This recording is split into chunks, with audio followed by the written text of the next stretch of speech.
La casona de la calle Independencia había permanecido con sus postigos cerrados durante 20 años, como un libro que nadie se atrevía a abrir. El día que Elena Cruz entregó los ahorros de toda su vida por las llaves, su hija pequeña le preguntó si no tenía miedo de los fantasmas. Elena la miró y dijo: «Los fantasmas no viven en las casas, hija. Viven en las personas que nos hicieron daño. Y esta casa, estoy segura, está vacía de ellos». Pero lo que ella no sabía era que dentro encontraría algo mucho más vivo que cualquier fantasma. La última página de la historia que su madre nunca terminó de contarle. Bienvenidos a Ecos Escritos, el lugar donde las historias cobran vida y los corazones encuentran eco.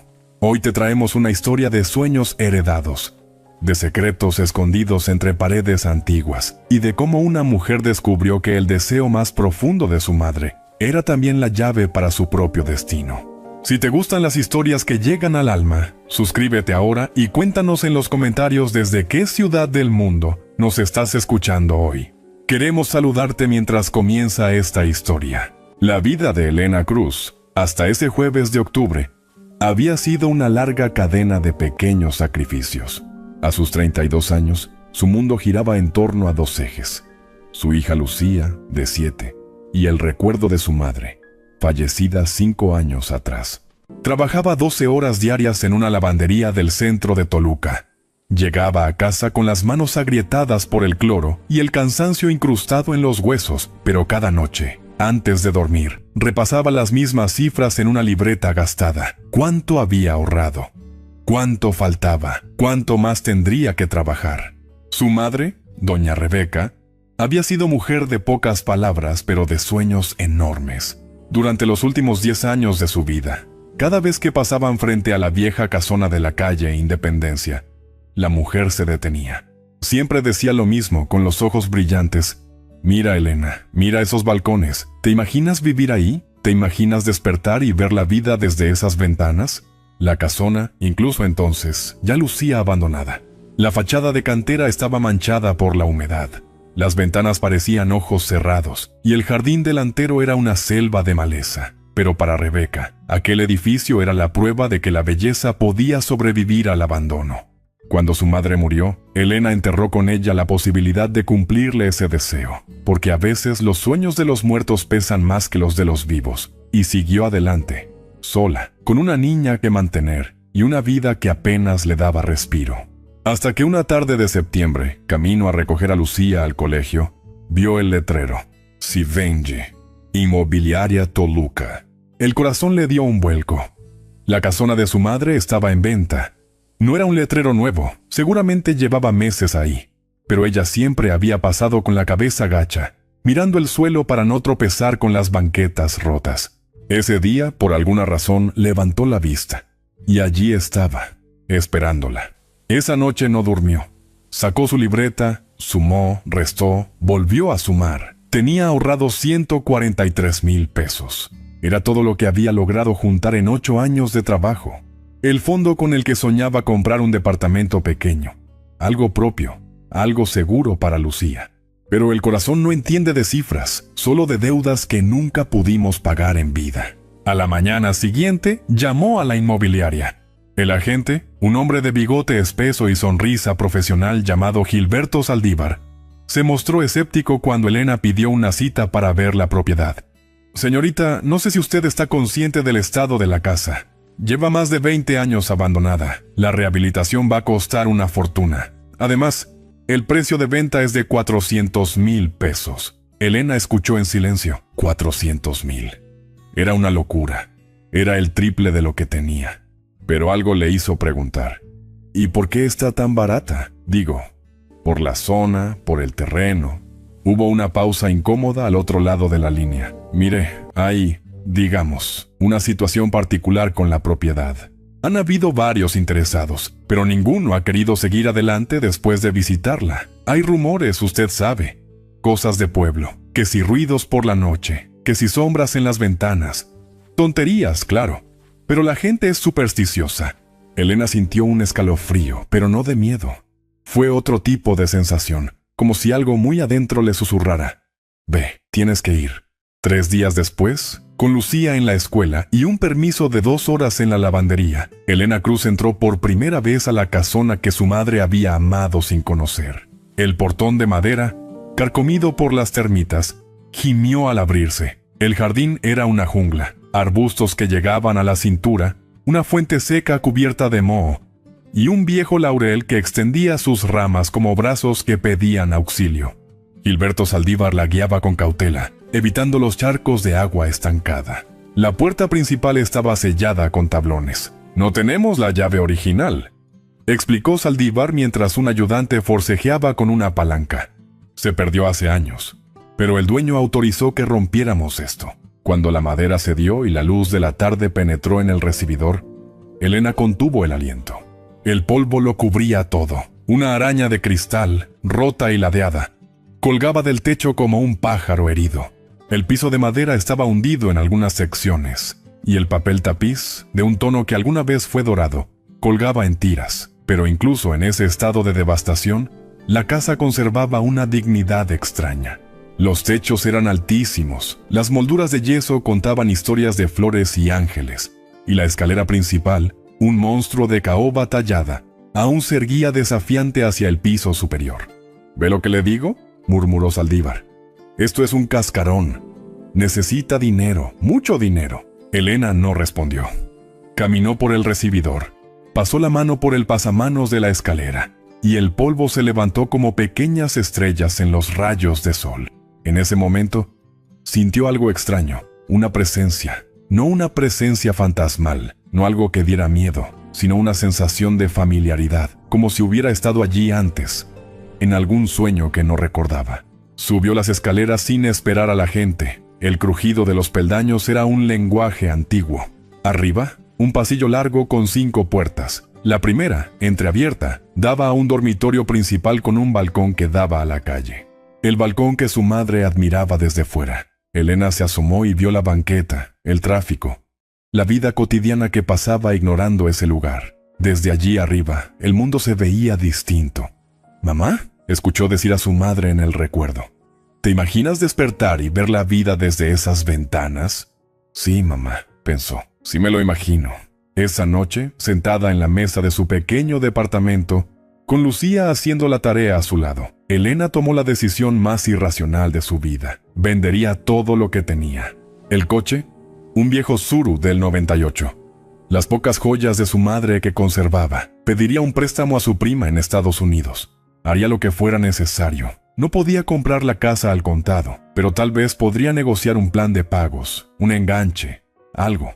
Si la propiedad llevaba 20 años abandonada, quizás el dueño estaría desesperado por deshacerse de ella. El dueño, descubrió días después, era un anciano que vivía en Cuernavaca, nieto de la familia que había construido la casona en 1920. Don Federico Ayala tenía 87 años, y según Saldívar, nunca había querido vender la propiedad porque le dolía desprenderse del legado familiar. Pero los gastos médicos lo estaban ahogando, y ya no podía mantener ni los impuestos, porque hasta los recuerdos más preciados tienen un precio, y a veces la vida nos obliga a pagarlo. La primera reunión fue tensa. Don Federico, un hombre de manos temblorosas pero mirada firme, recibió a Elena en su casa de Cuernavaca. Esperaba a otro inversionista, a alguien con traje y carpeta bajo el brazo. Encontró a una mujer menuda, con el uniforme de la lavandería aún puesto porque no le había dado tiempo de cambiarse, y una niña pequeña que la acompañaba porque no tenía con quién dejarla. «Usted quiere comprar la Victoria», dijo don Federico, usando el nombre original de la casona. «¿Sabe cuánto cuesta mantener una propiedad así? ¿Sabe el trabajo que implica?». Elena asintió. «No tengo todo el dinero, don Federico, pero tengo esto». Puso sobre la mesa su libreta de ahorros, los papeles del coche, las fotografías de las joyas de su madre. «Y tengo un sueño. El sueño de mi madre. Ella amaba esa casa. La amaba desde fuera, sin haber entrado nunca. Y yo quiero, con todo respeto, quiero devolverle la vida». Lucía, sentada en una silla demasiado grande para ella, balanceaba las piernas y miraba al anciano con curiosidad. Don Federico las observó largo rato. Luego, sin decir palabra, se levantó y salió de la habitación. Elena pensó que todo había terminado, que lo había arruinado con su sinceridad ingenua. pero el anciano regresó 10 minutos después con una caja de madera. La abrió con manos temblorosas y extrajo un viejo álbum de fotografías. «Esta casa», dijo, «fue el escenario de mi infancia más feliz. Mi abuela, doña Victoria, era una mujer extraordinaria. Ella construyó esto con el dinero que su marido perdió en el juego, ¿sabe? Se separó de él, tomó a sus hijos y empezó de cero. Hizo fortuna con un negocio de dulces típicos, los famosos jamoncillos de Toluca. ¿Los conoce?». Elena negó con la cabeza.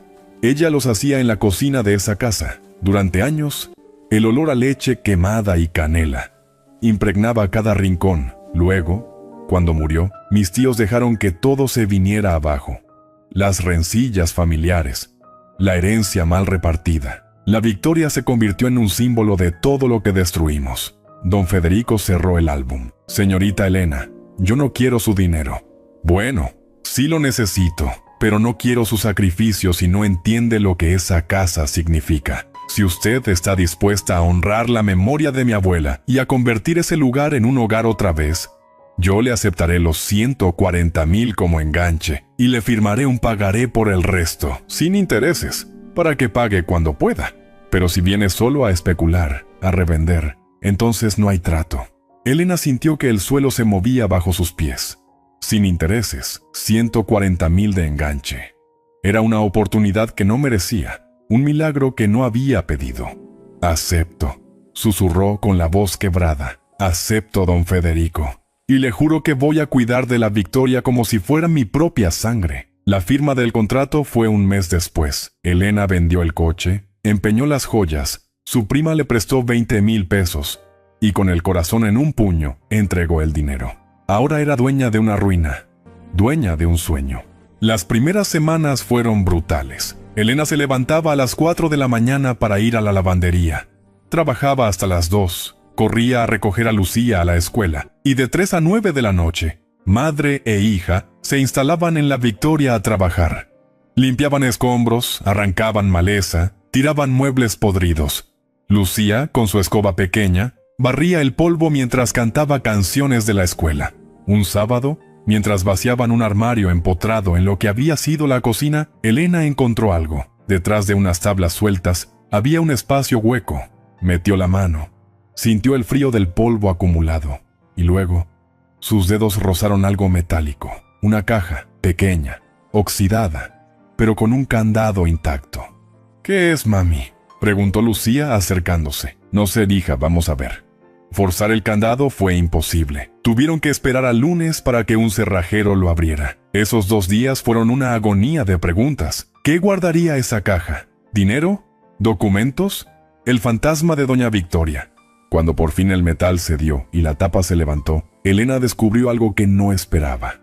No había joyas, ni dinero, ni títulos de propiedad. Había cuadernos, decenas de cuadernos, apilados ordenadamente, con las tapas de cartón manchadas por la humedad, y en cada cuaderno, una caligrafía elegante y firme contaba una historia. Eran los diarios de doña Victoria Ayala, desde 1925 hasta 1958, el año de su muerte. 33 años de vida, de luchas, de triunfos y de fracasos, escritos con una honestidad que atravesaba el tiempo. Elena se sentó en el suelo polvoriento y empezó a leer. La primera entrada, fechada el 12 de marzo de 1925, decía: «Hoy compré esta casa.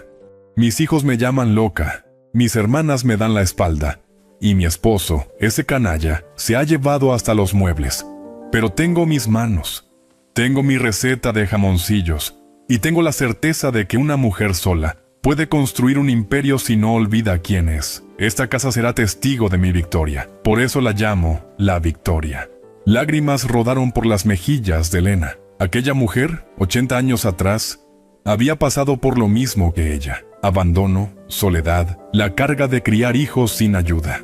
Y sin embargo, había construido algo hermoso desde los escombros de su vida. Las semanas siguientes, Elena devoró los diarios. Leía mientras comía, leía mientras Lucía dormía, leía en los descansos de la lavandería. Cada página era una lección de resistencia. Doña Victoria contaba cómo había empezado vendiendo dulces en la plaza, cómo había enfrentado a los hombres que querían aprovecharse de su viudez, cómo había educado a sus hijos en medio de la pobreza, pero también hablaba de secretos. Secretos familiares que había guardado celosamente.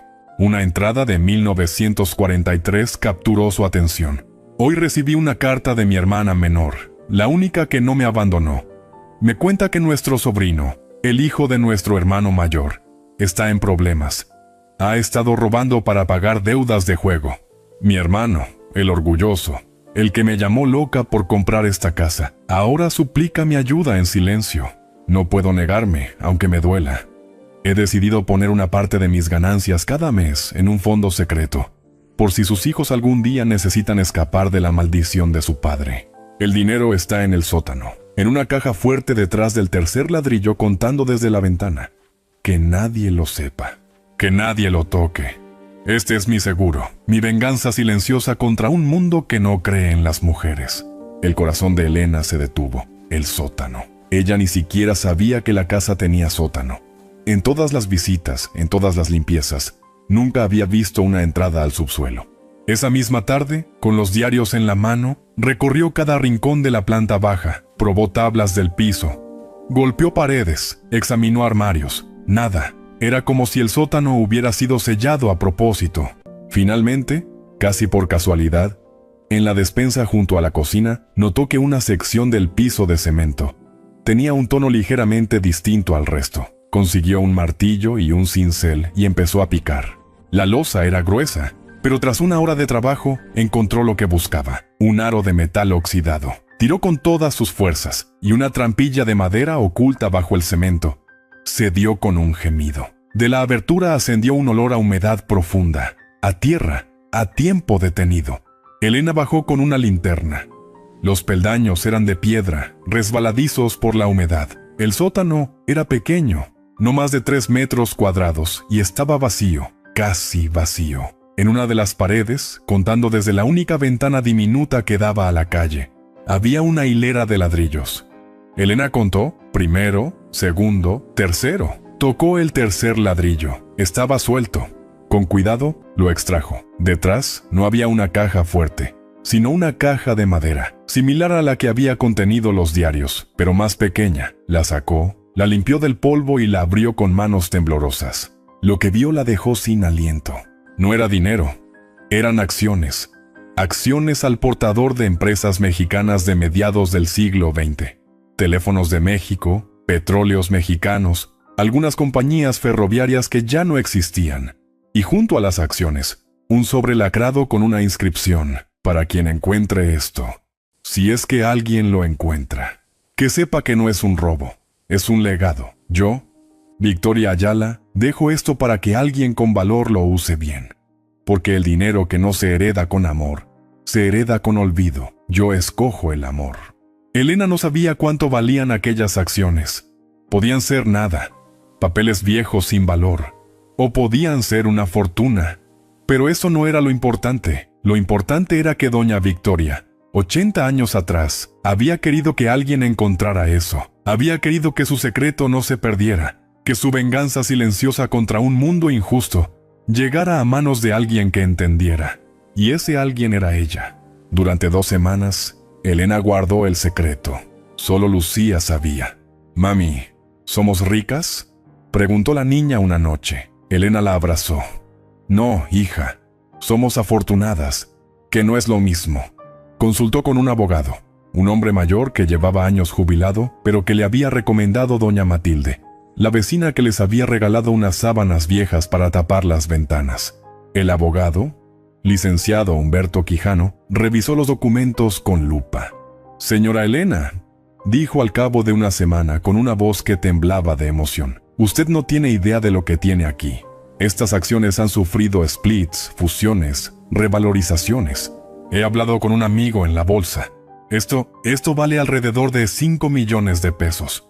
Elena creyó que se desmayaba. 5 millones. 5 millones de pesos. Era una cantidad que no podía procesar, que no cabía en su mente de mujer que contaba centavos para comprar la leche. Pero entonces llegó el problema. El abogado con seriedad le explicó: «El problema es que esto es un hallazgo. Usted no es heredera directa de doña Victoria. Legalmente esto debería pertenecer a sus descendientes. Si usted reclama estas acciones, los nietos de Victoria, es decir, la familia Ayala, podrían demandarla y ganarían. Los Ayala. Don Federico, el anciano que le había vendido la casa con el corazón generoso. Sus hijos, sus nietos, gente que ella no conocía, pero que, según el abogado, eran numerosos, y algunos de ellos con fama de codiciosos. Elena pasó 3 noches sin dormir. Por un lado, aquel dinero podía cambiar su vida. Podía terminar la rehabilitación de la casa. Podía darle a Lucía la educación que merecía. Podía dejar de matarse en la lavandería. Por otro lado, era un dinero que no le pertenecía. Lo había encontrado en una casa que ahora era suya, sí, pero doña Victoria lo había escondido para alguien de su sangre. ¿Quién era ella para quedárselo? Finalmente, tomó una decisión. Fue a ver a don Federico a Cuernavaca. Llevaba los diarios, las acciones y el corazón en un puño. El anciano la recibió con sorpresa. Cuando Elena le contó todo, cuando puso sobre la mesa el tesoro de su abuela, don Federico rompió a llorar. No lloró por el dinero, lloró por las palabras de Victoria, por saber que su abuela, a la que había amado tanto, había guardado ese secreto con la esperanza de que alguien lo encontrara y lo usara bien. Usted podría habérselo quedado, dijo don Federico limpiándose las lágrimas. Nadie lo habría sabido nunca. Yo lo habría sabido, respondió Elena. Y su abuela también. Ella me habló desde sus diarios, don Federico. Me enseñó que una mujer sola puede construir un imperio, pero que un imperio construido sobre una mentira no vale nada. El anciano la miró largamente. Luego, con una sonrisa que iluminó su rostro avejentado, tomó las acciones. Mi abuela era sabia. Ella sabía que el dinero que no se hereda con amor, se hereda con olvido. Usted ha demostrado amor por esta casa, por mi familia, por la memoria de Victoria. No voy a pelearle este tesoro. Al contrario, quiero que se quede con la mitad. La otra mitad la repartiré entre mis hijos y mis nietos, y les contaré esta historia. Que sepan que hubo una mujer, una extraña, que pudo robarnos y no lo hizo. Que sepan que la honestidad aún existe.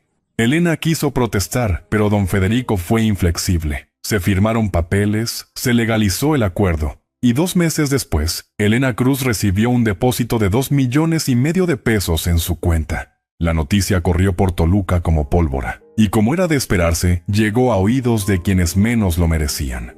Su hermano, Raúl, apareció una tarde en la obra de la casona. Raúl era 10 años mayor que ella. Un hombre que había desaparecido de su vida cuando murió su madre, llevándose consigo una herencia miserable que había dejado a Elena con deudas. Durante 5 años, ni una llamada, ni un mensaje. Y ahora estaba ahí, apoyado en una camioneta nueva, con una sonrisa que no le llegaba a los ojos. «Hermanita», dijo, abriendo los brazos, «he oído que te ha ido bien». «Qué bueno, qué bueno. La familia debe estar unida en los momentos de prosperidad». Elena sintió un nudo en el estómago. Raúl había sido siempre el favorito de su padre, un hombre ausente que nunca reconoció a Elena como hija legítima. Cuando su madre enfermó, Raúl se negó a pagar los medicamentos. «Que se las arregle ella», dijo. «Yo ya tengo mi propia familia.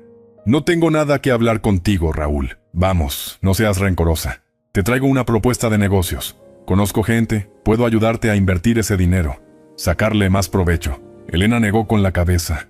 «El dinero ya está invertido, en esta casa, en el futuro de Lucía. No necesito tu ayuda».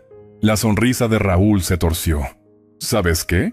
Siempre fuiste una desagradecida. Mamá te quería más a ti, siempre lo supe. Y mira cómo le pagaste dejándola morir en un hospital público». El golpe fue bajo, cruel, diseñado para herir, porque los malvados conocen nuestras heridas y siempre apuntan a ellas. Pero Elena había cambiado. Los diarios de Victoria le habían enseñado algo. La dignidad no es no sentir dolor, es no dejar que el dolor te gobierne. «Lárgate, Raúl, y no vuelvas». Su hermano se fue, pero no era el único. Aparecieron primos lejanos, tíos que nunca existieron, personas que decían haber conocido a su madre y querían recuperar el tiempo perdido.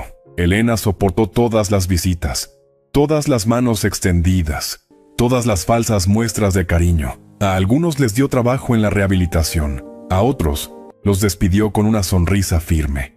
La rehabilitación duró 1 año.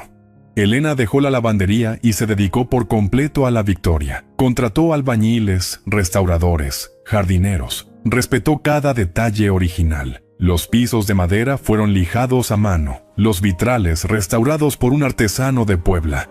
La fuente del jardín volvió a cantar con agua cristalina. Lucía creció entre andamios y brochazos de pintura.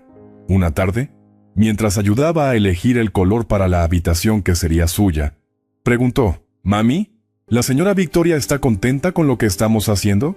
Elena sonrió. «Sí, hija, estoy segura de que sí». Y entonces pasó.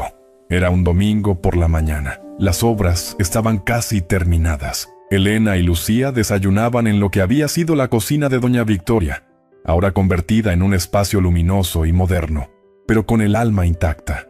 De repente, sintió un olor, dulce, cálido, inconfundible, olor a leche quemada y canela.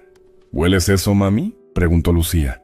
Elena asintió, sin poder hablar. El olor a jamoncillos, los dulces que Victoria había hecho durante décadas, impregnaba el aire. No venía de ningún lado. Simplemente estaba, como una caricia, como un abrazo de alguien que ya no estaba pero quería decir: «Estoy aquí, estoy contenta, sigan adelante». Elena tomó a su hija de la mano y las dos se quedaron quietas, sintiendo el milagro. Luego, el olor se desvaneció tan misteriosamente como había llegado. Esa noche, Elena escribió su propio diario, el primero de muchos. «Querida Victoria, hoy entendí que los sueños no mueren. Solo esperan a alguien que los rescate. Gracias por prestarme el tuyo. Voy a cuidarlo siempre». La inauguración de la Victoria fue un evento pequeño pero significativo. Don Federico viajó desde Cuernavaca con sus hijos y nietos. Conoció a Lucía, recorrió cada habitación, tocó las paredes que habían sido el escenario de su infancia. Al final, frente a todos, tomó la mano de Elena. «Mi abuela tuvo una hija que murió joven. Esa hija era mi madre. Siempre sentí que Victoria me veía desde algún lado. Hoy, al ver esta casa, sé que está en paz. Usted, Elena, es la hija que ella esperaba. No de sangre, pero sí de corazón». Elena lloró por su madre, que nunca pudo ver la casona restaurada. Lloró por Victoria, que había guardado un secreto durante 80 años esperando a la persona correcta. Lloró por Lucía, que crecería en un lugar lleno de historia y de amor. Pero la felicidad, en las historias verdaderas, nunca es completa sin una última prueba. 3 meses después de la inauguración, cuando Elena ya había abierto un pequeño negocio de repostería en la planta baja de la casona, siguiendo la tradición de Victoria, recibió una notificación legal. Su hermano Raúl, junto con otros 2 familiares lejanos, la habían demandado. Alegaban que la venta de la propiedad había sido ilegal, que don Federico no tenía derecho a venderla porque la herencia de Victoria nunca se había repartido correctamente. Querían quedarse con la Victoria. Querían quedarse con todo. Elena sintió que el suelo se abría bajo sus pies. Había invertido cada peso en esa casa, su vida, sus sueños, todo estaba ahí. Si perdía, no solo perdería la propiedad, perdería también el legado de Victoria, la memoria de su madre, el futuro de Lucía. El juicio fue largo y desgastante. Hubo momentos en que Elena quiso rendirse. Las noches de insomnio volvieron, las dudas, los miedos, pero cada vez que tocaba fondo, algo la sostenía. Una palabra de Lucía, una sonrisa de doña Matilde, un recuerdo de su madre, o, a veces, el olor a canela que aparecía sin explicación en los momentos más oscuros. El día del veredicto, el juez, un hombre canoso de gafas redondas, miró a los demandantes con severidad. «He revisado los documentos, los testimonios y, sobre todo, la historia de esta propiedad. Quiero destacar algo que no suele mencionarse en estos casos: el corazón. La señora Elena Cruz no solo compró una casa, rescató un patrimonio familiar que los propios herederos habían abandonado durante décadas, mientras los demandantes ni siquiera sabían que esta propiedad existía. Ella trabajó, invirtió, sufrió y amó estas paredes. La ley es clara. La posesión pacífica, pública y continua durante más de un año, sumada a la inversión significativa en mejoras, le otorga derecho preferente. Pero más allá de la ley, está la justicia. Y la justicia, en este caso, tiene nombre de mujer: Elena Cruz. Demanda desestimada. La propiedad queda en manos de quien le devolvió la vida. La sala estalló en murmullos. Raúl, pálido de rabia, se levantó y gritó algo, pero ya nadie lo escuchaba. Elena abrazó a Lucía y sintió que el peso de los últimos años se disolvía en un llanto liberador. A la salida del juzgado, una mujer mayor se acercó. Era delgada, elegante, con un rostro que Elena reconoció de alguna fotografía antigua. «Soy Marcela», dijo, «la hermana menor de Victoria, la única que no la abandonó». «Bueno, soy su nieta, pero llevo su nombre. Quiero pedirle perdón en nombre de mi familia. Lo que mi primo Raúl ha hecho es una vergüenza, pero también quiero darle las gracias. Usted ha hecho lo que ninguno de nosotros tuvo el valor de hacer, honrar a Victoria de verdad». Elena tomó sus manos. «No tiene que pedir perdón. La casa es de todos, siempre lo será. Venga a visitarla cuando quiera. Le guardaré un lugar en la mesa». Marcela sonrió, y en ese gesto, Elena vio un reflejo de la mujer de los diarios. La historia había cerrado su círculo. 10 años después, la Victoria es mucho más que una casona restaurada. Es un símbolo en Toluca. En la planta baja, la repostería de Elena. Los jamoncillos de la Victoria. Vende dulces tradicionales, hechos con la receta original que Elena encontró en uno de los diarios. Arriba viven Elena y Lucía, ahora una adolescente de 17 años que ayuda en el negocio y sueña con estudiar gastronomía. Las habitaciones que antes estuvieron vacías, ahora están llenas de vida. En una de ellas, Elena ha creado un pequeño museo dedicado a Victoria Ayala. Allí están los diarios originales, las fotografías, la caja de las acciones y una carta que Elena escribió para explicar la historia a los visitantes. Termina así: Victoria me enseñó que los sueños no se heredan, se encuentran, y que a veces el mejor legado no es el dinero, sino el ejemplo de alguien que nunca se rindió. Don Federico falleció 2 años después del juicio, en paz, sabiendo que la Victoria estaba en buenas manos. Marcela, la nieta de la hermana de Victoria, visita cada mes. Se sienta en la cocina con Elena, toman café, hablan de la vida, porque la familia no siempre es la sangre, a veces es la gente que elige quedarse. Raúl, el hermano de Elena, desapareció de Toluca después del juicio. Se supo que perdió todo en malas inversiones, que su familia lo abandonó, que terminó viviendo en la calle. Un día, hace 2 años, Elena lo vio desde la ventana de su casa. Estaba al otro lado de la calle, sucio, derrotado, mirando la Victoria con una mezcla de rencor y nostalgia. Elena sintió pena, pero también supo que no podía hacer nada. Algunas personas eligen su destino. Lucía salió al balcón en ese momento, la misma ventana desde la que Rebeca, la madre de Elena, soñaba con vivir. La adolescente vio al hombre en la calle y preguntó: «Mami, ¿ese es el señor que nos quiso quitar la casa?» Elena asintió. «¿Y no sientes feo por él?» Elena negó con la cabeza. «No, hija, siento paz, porque nosotros elegimos otro camino». Esa noche, Elena escribió en su diario: «Hoy entendí por qué mi madre amaba esta casa desde fuera. Porque a veces, lo que más deseamos no es un lugar, es la vida que ese lugar promete. Yo encontré esa vida, y lo mejor de todo, no la encontré sola. La encontré con Victoria, con mi madre, con Lucía, con todos los que vinieron antes y con todos los que vendrán después. Esta casa no es mía, es de las historias que la habitan».